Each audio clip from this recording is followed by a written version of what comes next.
Oke, selamat pagi kawan-kawan semua. Masih bersama saya Aziz Wahab bersama channel saya Warawiri Woro-Woro. Pada pagi hari ini kita akan membahas tentang dunia mistis. Wih, kalau emang bahasan tentang dunia mistis, siapa orang saja itu pasti akan penasaran. Apa sih yang mau dipertanyakan Mas Wahab ini pada narasumbernya gitu kan? Bersama narasumber saya Bapak Sobari yang biasa disebut dengan Mbah Bari. Halo, bagaimana Pak kabarnya hari ini? Alhamdulillah. Alhamdulillah. Oke Pak, pada pagi hari ini kita akan membahas tentang dunia mistis. Dan saya udah banyak mengumpulkan pertanyaan. Terus mengapa banyak orang yang mudah kesurupan? Coba tolong dijelaskan Pak. Banyak kesurupan.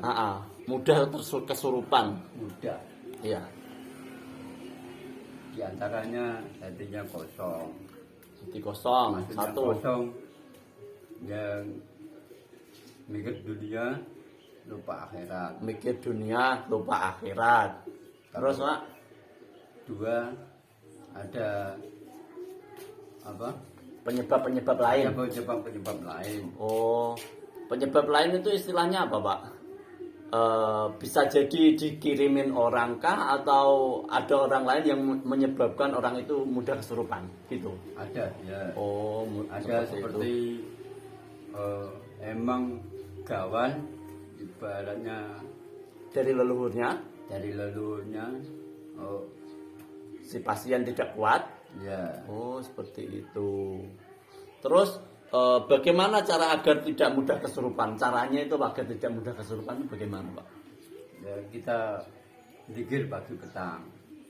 Zikir di pagi hari dan petang hari. Pagi harinya, Pak, di waktu subuh kah?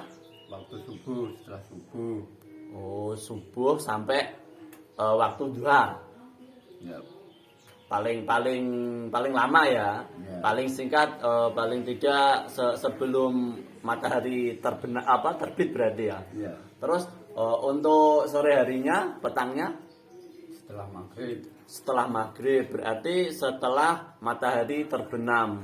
Batas waktunya sebelum isya, berarti habis maghrib sampai sebelum isya ya Pak ya. Ya. Oke.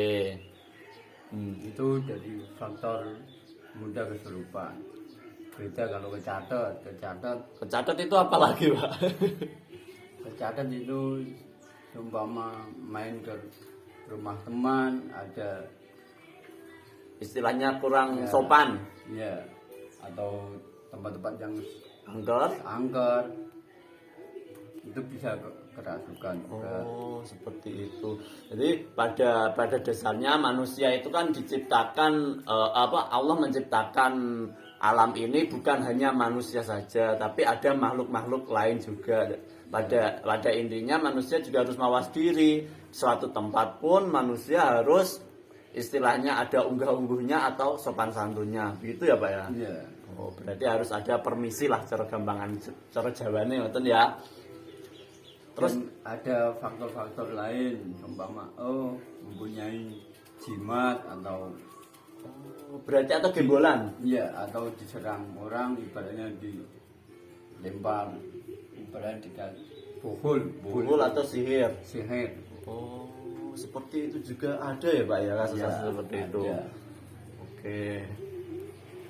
Terus terkait dengan gembolan-gembolan itu kadang kan banyak orang yang tidak kuat dan mengakibatkan mereka itu kadang semua orang bilang itu sampai gila gara-gara barang tersebut.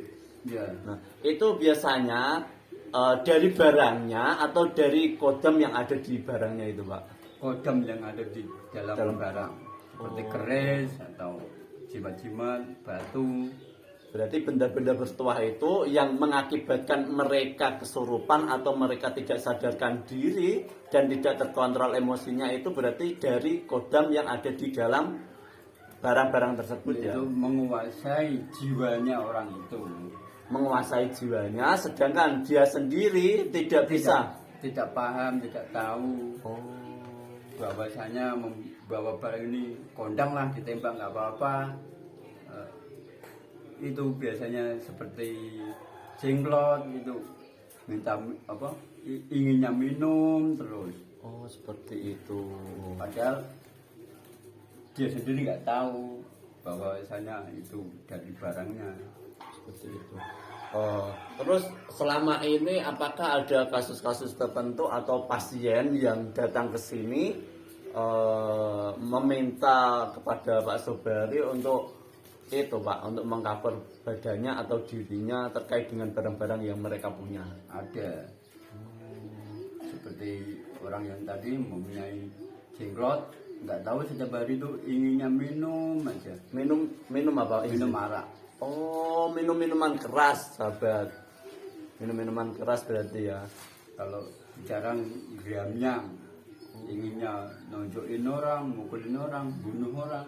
Berarti untuk hal-hal buruk mereka itu selalu mensupport perkembangannya gitu ya. Oh, berarti sampai tubuh dia atau badan dia tidak terkontrolkan diri. Iya, ada bisik-bisikan.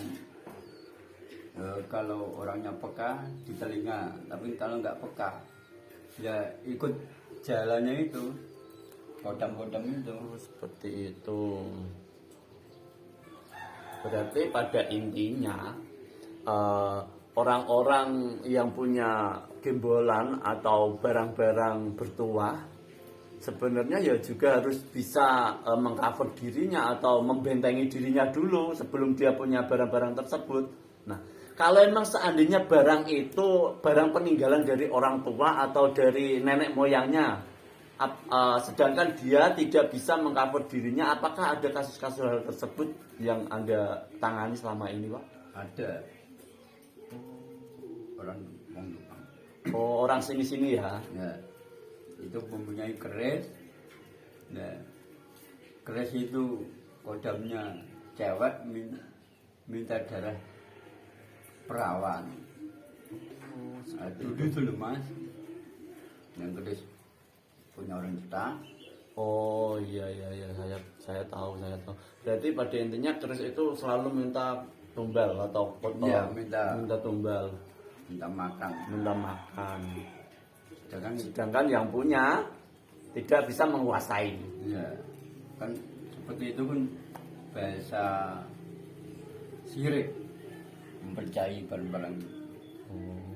Jadi pada intinya kita pun mengkoleksi boleh-boleh saja, tapi kalau emang seandainya mempercayai lebih dari apa yang kita percayai, berarti itu sudah termasuk perbuatan syirik, mensekutukan Tuhan.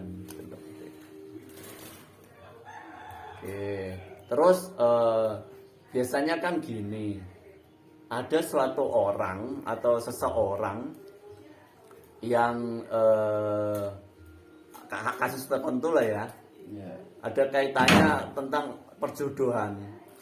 Kata-kata awam, orang awam, oh orang itu kena sergambangannya kena santet dari lawannya yang dulu yang ditolak, makanya dia nggak cepet dapat jodoh atau angel jodohnya. Itu bagaimana biasanya, Pak?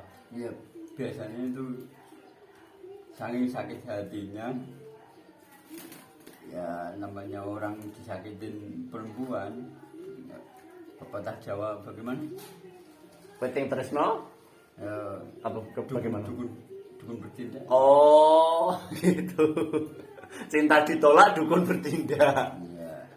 Biasanya iya. Oh, berarti yang dikirimkan ke pasien atau ke korban itu seperti apa, Pak, biasanya? Sebagaimana bakar burung atau kesurupan itu jin yang dikirimkan ke korban. Oh, sehingga korban itu susah dapat jodohnya. Oh. Nah, biasanya ada lagi kasus tertentu ini, Pak. Dia jodohnya gampang, terus tidak mudah untuk dapat keturunan. Biasanya seperti itu. Itu juga ada kan biasanya kiriman-kiriman seperti itu. Coba dijelaskan, Pak. Biasanya ada dua faktor. Iya. dia yang laki-lakinya yang pernah menyakiti cewek lain yang diputus, yang itu kedua ngirim itu. ya. Yang kedua, emang laki-laki apa cewek itu punya kelainan.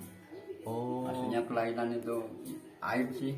Oh, berarti pada intinya kelainan itu ada istilah kedokteran lah ya, Ya. istilah kedokteran, ada kesehatan tertentu yang bisa mengakibatkan laki-lakinya atau pasangannya itu juga nggak bisa mendapatkan keturunan. Ya. Semua itu tadi harus diruqyah. Oh, Harus diruqyah, ya. dipagerin, baru bisa sadar. Kalau enggak ya enggak bisa. Oh, seperti itu. Berarti untuk meruqyah diri sendiri pun kadang susah ya. Iya. Oh, berarti Anda yang punya kasus seperti itu bisa datang ke tempatnya Mbah Bari. Alamatnya di Desa Karangwotan, gampang. Tiap Anda masuk ke Desa Karangwotan, tanya rumah Mbah Bari pasti disarankan atau bisa jadi langsung diantarkan ke rumahnya beliau gitu. Terus ada kasus tertentu juga ini Mbah, teman saya terkait dengan istilahnya pekerjaannya yang dibuat sukar. Ya. Terus hal-hal seperti itu apakah ada tembok gaib ataupun istilahnya pagar untuk diri sendiri atau untuk orang yang berkarya lah, biar supaya tidak mudah diserang sama hal-hal gaib yang dibuang sama orang-orang yang tidak bertanggung jawab seperti itu? Ada. Contohnya Mbak?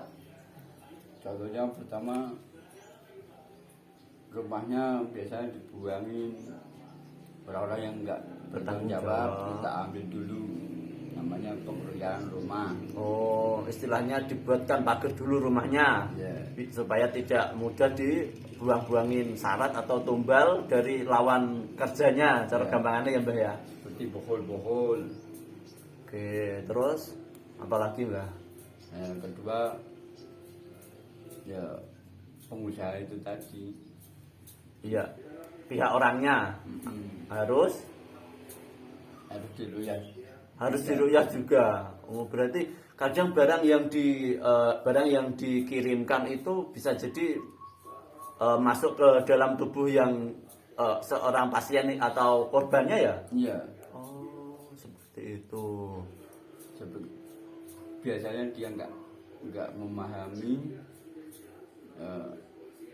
dia pengusaha tadi rumah pemangsane Jaya yang dikiranya Jaya, tapi nggak kelihatan dari PT-PT pemborong itu. Oh, makanya kadang buat penawaran progres nggak ditolak terus. Iya. Kadang nggak clear, uang nggak masuk. Iya.